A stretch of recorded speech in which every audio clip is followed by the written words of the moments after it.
ខ្ញុំប្រកាសណាខ្ញុំបាទជាគ្រូបុរាណម្នាក់បាទដែលបានរៀនពីឪពុកពីជីដូនជីតារបស់ខ្លួនឯងហើយតាំងពីនៅបួសហើយសម្រាប់ដែលប្រមូលប្តីប្រពន្ធបាទខាងប្រមូលប្តីប្រពន្ធបាក់បែក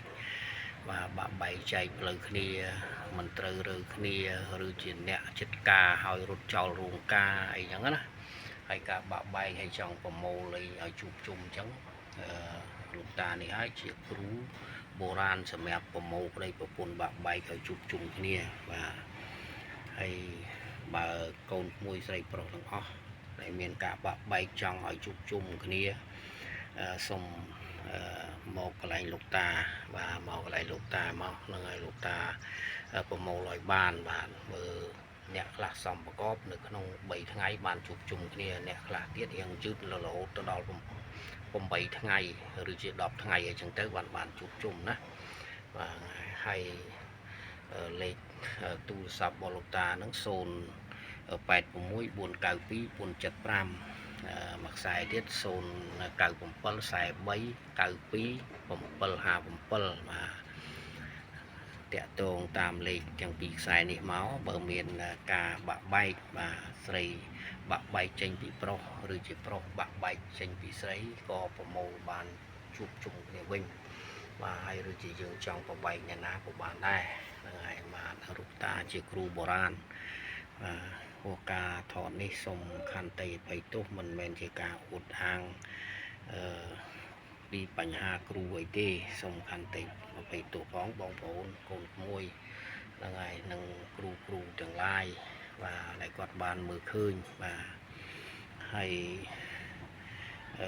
ពោះដែលយើងថតនេះយើងប្រាប់ទៅដល់កូនក្មួយទាំងអស់ហ្នឹងជួនកាលគាត់អត់ដឹងថាគ្រូណាដែលប្រមូលបានគ្រូណាមិនប្រមូលបានទេអញ្ចឹងដូច្នេះខ្ញុំថ្ងៃនេះខ្ញុំធ្វើវីដេអូខ្លីដើម្បីបង្ហាញទៅដល់កូនក្មួយស្រីប្រុសទាំងអស់បងប្អូនទាំងអស់បាទដែលបានបែកបាក់ប្តីប្រពន្ធចង់ឲ្យជួបជុំហើយ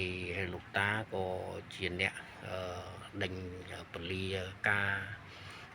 រទុតិយខែឆ្នាំផងដែរហើយនឹងចង់បដូរផ្លាស់ប្រភពដាក់ឲ្យរស់ស៊ីមានបានមានហុងស៊ុយបាទហើយក៏លោកតារៀបចំប្រភពដែរហើយមានយ័ន្តបាទមានកសែងយ័ន្តបុរាណតាំងពីសម័យដើមបាទយ័ន្តដាក់ការពីផ្ទះបាទអំពើពាន់យ័ន្តរស់ស៊ីក៏មានដែរអ្នកដែលចង់បានយ័ន្តបានអីចឹងទៅមកតាក់ទងលោកតាបាទតាក់ទងលោកតានឹង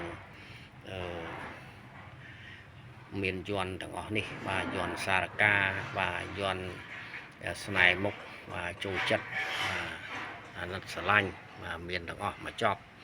សូមតាក់ទងមកតាមលេខដែលខ្ញុំបានរៀបរាប់បាញ់មិញនេះបាទហើយការដែលយើងថត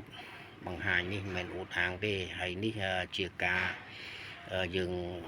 ខាប្រលឹងមានកំមួនបាទមានខ្សែចកេះបាទមានរូបបាទមានឈ្មោះអីចឹងទៅបាទហើយនេះត្រឡប់ពីឈ្មោះក្លឹម7នឹងមានកលាប់កាប់ណាមកគូដែរហើយសម្រាប់របស់លោកតានឹងគឺឪពុកគាត់ចែកឲ្យបាទហើយការប្រមូលនេះខ្ញុំប្រកាសណាប្រមូលតាំងពីឆ្នាំ80បាទ81ឯនោះបាទរហូតមកដល់បច្ចុប្បន្ននេះហ្នឹងហើយក៏លោកតាមានអាយុច្រើនហើយរហូតដល់65ឆ្នាំទៅហើយហ្នឹងហើយមាន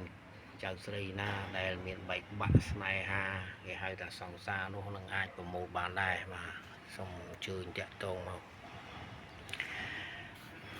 ខ្ញុំនៅក្នុងគណៈពេលនេះជាទីបញ្ចប់សូមជូនពរទៅដល់កូនក្មួយស្រីប្រុសទាំងអស់ដែលនៅទីជិតនិងទីឆ្ងាយបាទ